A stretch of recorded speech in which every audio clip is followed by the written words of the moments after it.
Iranian authorities say the crew of a Ukrainian airliner that crashed in Tehran never called for help. According to an early crash report, officials say the plane was trying to turn back when it went down, leaving a trail of debris in a field on the outskirts of the city.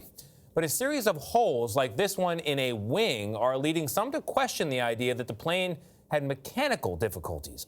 Kris Van Cleave is following all of this for us. Kris, good morning. Those holes certainly raise a lot of questions, don't they?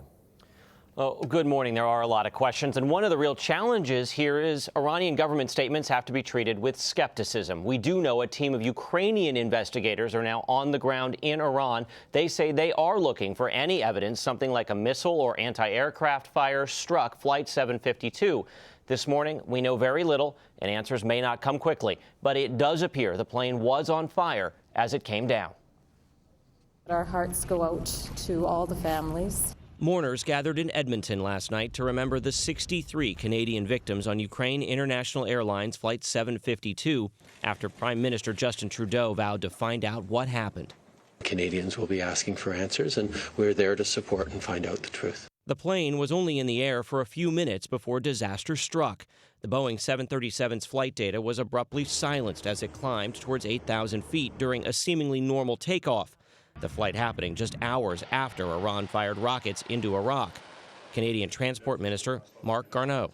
We lost contact with it, suggesting that something very unusual happened. Holes in some wreckage at the crash site drew comparisons to damage done to the Malaysian air flight that was shot out of the sky over Ukraine more than 5 years ago.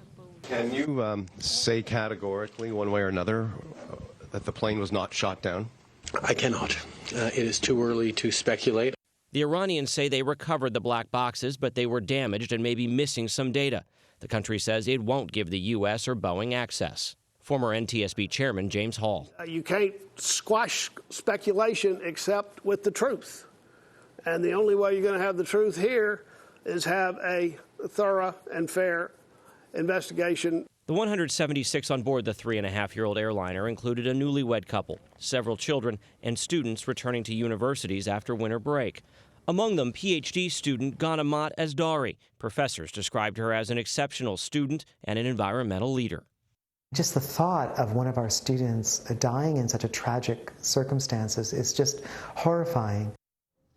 This is a 737, but it was not one of the grounded MAX airplanes. It has an excellent safety history. Now, this particular aircraft went through a maintenance check just days before the crash. The airline has a solid safety and maintenance record.